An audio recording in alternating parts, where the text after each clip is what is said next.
Assalamualaikum warahmatullahi wabarakatuh. Nama saya Putri Tabina Alisa, perwakilan dari kelompok 2, ingin mengkaji tentang materi kami yaitu filsafat ilmu. Yang pertama, saya akan menjelaskan apa itu filsafat ilmu. Filsafat ilmu merupakan bagian dari epistemologi filsafat pengetahuan yang secara spesifik mengkaji hakikat ilmu pengetahuan ilmiah.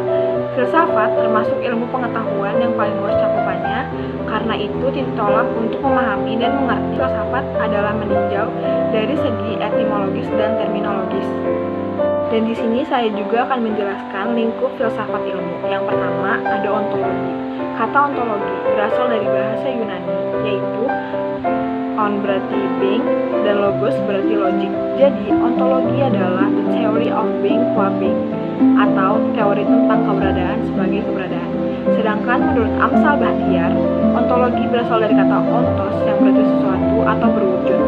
Ontologi adalah teori atau ilmu tentang wujud, tentang hakikat yang ada. Ontologi tidak banyak berdasarkan pada alam nyata, tetapi berdasarkan pada alam logika semesta.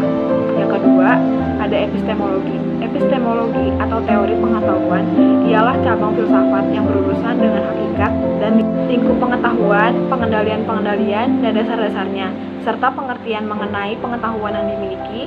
Mula-mula manusia percaya bahwa dengan kekuatan pengenalannya, ia dapat mencapai realitas sebagaimana adanya. Yang ketiga, ada aksiologi yang berasal dari bahasa Yunani, yaitu axios, yang berarti nilai, dan logos yang berarti teori. Jadi, aksiologi adalah teori tentang nilai. Menurut Bramel, aksiologi terbagi dalam bukunya Filsafat Ilmu, sebuah pengantar mengartikan aksiologi sebagai teori nilai yang berkaitan dengan kegunaan dari pengetahuan yang diperoleh. Di sini saya juga akan membahas tentang problematika dan contoh filsafat ilmu. Yang pertama, problema epistemologis. Problema ini membahas tentang teori pengetahuan yang bersifat sesuai dengan kenyataan yang telah ada. Yang kedua, problema metodologis.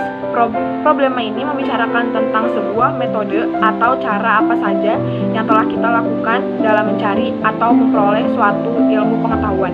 Yang ketiga, ada problema metafisis. Problema ini membicarakan tentang segala sesuatu yang berkenaan dengan alam, namun sifatnya tidak nampak. Dan yang terakhir, di sini saya akan membahas kesimpulan filsafat ilmu. Filsafat secara etimologis berasal dari bahasa Yunani philosophia, artinya suka, cinta, atau kecenderungan pada sesuatu, sedangkan sophia artinya kebijaksanaan. Dengan demikian, secara sederhana, filsafat dapat diartikan atau kecenderungan pada kebijaksanaan.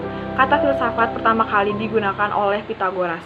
Filsafat ilmu adalah bagian dari filsafat yang menjawab beberapa pertanyaan mengenai hakikat ilmu. Bidang ini mempelajari dasar-dasar filsafat, asumsi, dan implikasi dari ilmu, yang termasuk di dalamnya antara lain ilmu alam dan ilmu sosial. Di sini, filsafat ilmu sangat berkaitan erat dengan epistemologi dan ontologi. Filsafat ilmu berusaha untuk dapat menjelaskan masalah-masalah seperti apa dan bagaimana suatu konsep dan pernyataan dapat disebut sebagai ilmiah, bagaimana konsep tersebut dilahirkan, bagaimana ilmu dapat menjelaskan, memperkirakan, serta memanfaatkan alam melalui teknologi, secara menentukan validitas dari sebuah informasi, formulasi, dan penggunaan metode ilmiah, macam-macam penalaran yang dapat digunakan untuk mendapatkan kesimpulan, serta implikasi metode dan model ilmiah terhadap masyarakat dan terhadap ilmu pengetahuan itu sendiri. Jadi dapat disimpulkan bahwa filsafat ilmu adalah ilmu pengetahuan yang menelaah segala sesuatu yang ada secara mendasar dan mendalam, mempergunakan akal sampai pada hakikatnya. Filsafat bukannya mempersoalkan gejala-gejala atau fenomena, akan tetapi mencari hakikat dari fenomena tersebut. Dengan kata lain, filsafat adalah pangkal dari segala ilmu yang ada dalam pemikiran manusia. Terima kasih. Wassalamualaikum warahmatullahi wabarakatuh.